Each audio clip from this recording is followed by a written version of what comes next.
Hello guys, today I'm gonna read chapter 27 of Charlie and the Chocolate Factory. Also, I'm gonna read the end of chapter 26 because it was cut short. I was not allowed to make a video longer than 15 minutes. So I'm gonna read the end of that chapter and chapter 27. Okay, the end of chapter 26. "The chocolate's gone," shouted Grandpa Joe, waving his arms. So if you remember, Mr. Wonka sent a big bar of chocolate by television with a special camera that he had. And then it disappeared. "The chocolate's gone," shouted Grandpa Joe, waving his arms. He was quite right. The whole enormous bar of chocolate had disappeared completely into thin air. "It's on its way," cried Mr. Wonka. "It is now rushing through the air above our heads in a million tiny pieces. Quick, come over here." He dashed over to the other end of the room where the large television set was standing, and the others followed him. "Watch the screen," he cried. "Here it comes. Look." The screen flickered and lit up. Then suddenly a small bar of chocolate appeared in the middle of the screen. "Take it," shouted Mr. Wonka, growing more and more excited. "How can you take it?" asked Mike TV, laughing. "It's just a picture on the television screen." "Charlie Bucket," cried Mr. Wonka, "you take it. Reach out and grab it." Charlie put out his hand and touched the screen, and suddenly, miraculously, the bar of chocolate came away in his fingers. He was so surprised he nearly dropped it. "Eat it," shouted Mr. Wonka. "Go on and eat it." "It'll be delicious. It's the same bar. It's got smaller on the journey, that's all." "It's absolutely fantastic," gasped Grandpa Joe. It's a miracle." "Just imagine," cried Mr. Wonka, "when I start using this across the country. You'll be sitting at home watching television, and suddenly a commercial will flash onto the screen, and a voice will say, 'Eat Wonka's chocolates. They are the best in the world. If you don't believe us, try one for yourself now.' And you simply reach out and take one. How about that, huh?" "Terrific," cried Grandpa Joe. "It will change the world." All right, this is the end of chapter 26 and now chapter 27. Mike TV is sent by television. Mike TV was even more excited than Grandpa Joe at seeing a bar of chocolate being sent by television.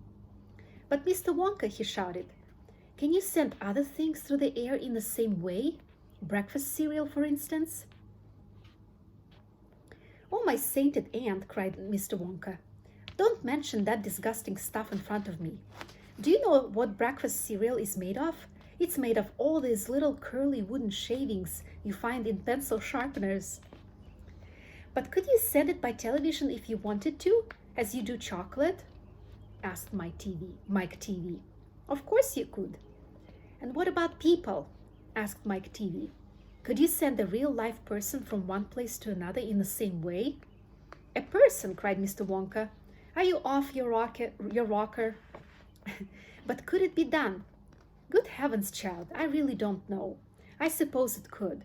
Yes, I'm pretty sure it could. Of course it could. I wouldn't like to risk it, though.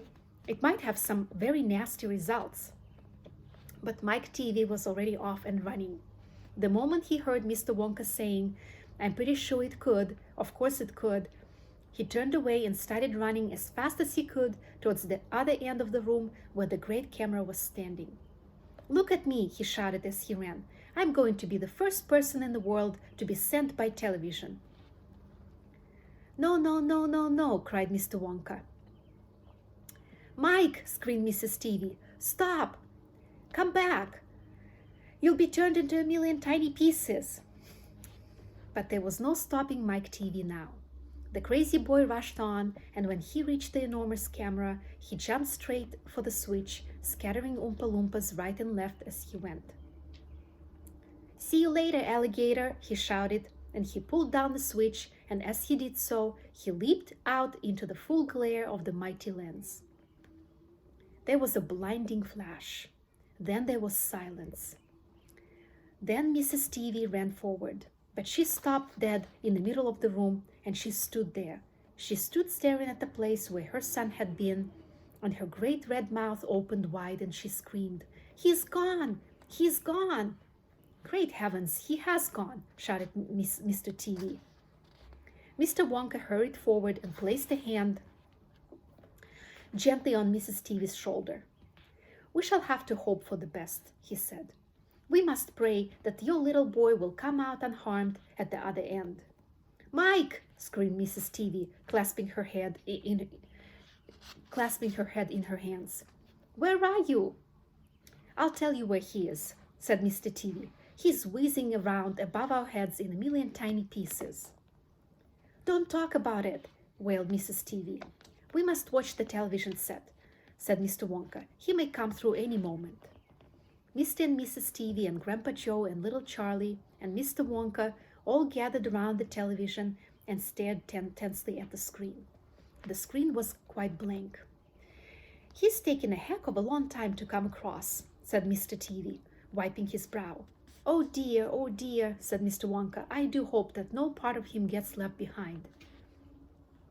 What on earth do you mean? Asked Mr. TV sharply. I don't wish to alarm you, said Mr. Wonka, but it does sometimes happen that only about half the little pieces find their way into the television set. It happened last week. I don't know why, but the result was that only half a bar of chocolate came through. Mrs. TV let out a scream of horror. You mean only a half of Mike is coming back to us? She cried. Let's hope it's the top half, said Mr. TV. Hold everything, said Mr. Wonka. Watch the screen. Something's happening. The screen had suddenly begun to flicker. Then some wavy lines appeared. Mr. Wonka adjusted one of the knobs and the wavy lines went away. And now, very slowly, the screen began to get brighter and brighter. Here he comes, yelled Mr. Wonka. Yes, that's him, all right. Is he all in one piece? Cried Mrs. TV. I'm not sure, said Mr. Wonka. It's too early to tell. Faintly at first, but becoming clearer and clearer every second, the picture of Mike TV appeared on the screen. He was standing up and waving at the audience and grinning from ear to ear. But he's a midget, shouted Mr. TV. Mike, cried Mrs. TV, are you all right? Are you there? Are there any bits of you missing? Isn't he going to get any bigger? Shouted Mr. TV. Talk to me, Mike, cried Mrs. TV. Say something. Tell me you are all right. A tiny little voice, no louder than the squeaking of a mouse, came out of the television set. Hi, Mom, it said. Hi, Pop. Look at me. I'm the first person ever to be sent by television. Grab him, ordered Mr. Wonka, quick. Mrs. TV shot out a hand and picked the tiny figure of Mike TV out of the screen. Hooray, cried Mr. Wonka. He's all in one piece. He's completely unharmed. You call that unharmed? Snapped Mrs. TV, peering at the little speck of a boy who was now running to and fro across the palm of her hand, waving his pistols in the air.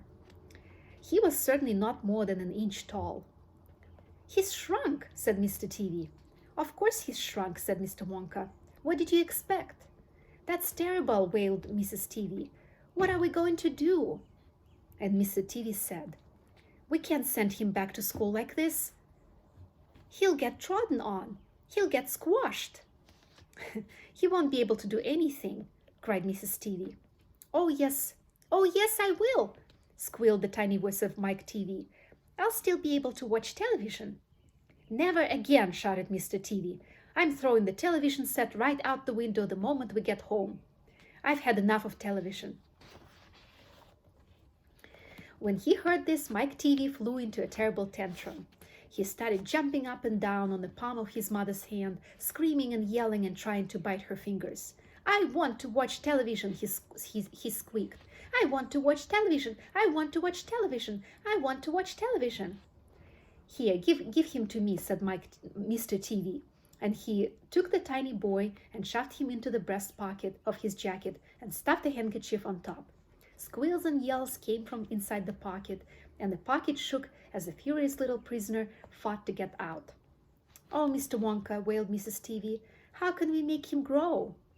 Well, said Mr. Wonka, stroking his beard and gazing thoughtfully at the ceiling, I must say that's a wee bit tricky, but small boys are extremely springy and elastic.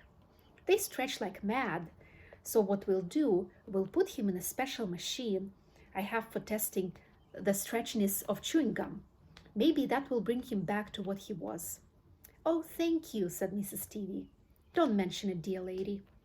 How far do you think he'll stretch? Asked Mr. Teavee. Maybe miles, said Mr. Wonka. Who knows? But he's going to be awfully thin. Everything gets thinner when you stretch it.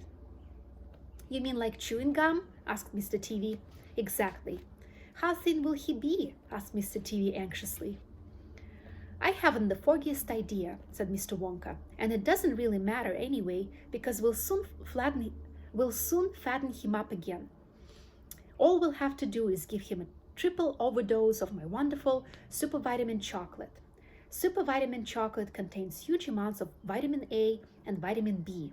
It also contains vitamin C, vitamin D, vitamin E, vitamin F, vitamin G, vitamin I, vitamin J, vitamin K, vitamin L, vitamin M, vitamin N, vitamin O, vitamin P, vitamin Q, vitamin R, vitamin T, vitamin U, vitamin V, vitamin W, vitamin X, vitamin Y, and, believe it or not, vitamin Z.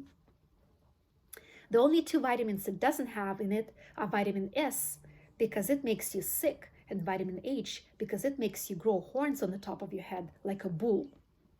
But it does have in it a very small amount of the rarest and most magical vitamin of them all, vitamin Wonka. And what will that do to him? Asked Mr. Teavee anxiously. It'll make his toes grow out until they're as long as his fingers. Oh no, cried Mrs. Teavee. Don't be silly, said Mr. Wonka. It's most useful. He'll be able to play the piano with his feet. But Mr. Wonka, no arguments, please, said Mr. Wonka. He turned away and clicked his fingers 3 times in the air. An Oompa Loompa appeared immediately and stood beside him. Follow these orders, said Mr. Wonka, handing the Oompa Loompa a piece of paper on which he had written full instructions. And you'll find the boy in his father's pocket. Off you go. Goodbye, Mr. Teavee. Goodbye, Mrs. Teavee. And please don't look so worried. They all come out in the wash, you know. Every one of them. All right, so this is the end of chapter 27. And you're going to have 3 questions on the quiz in a separate video. Good luck, and I'll see you tomorrow. Bye.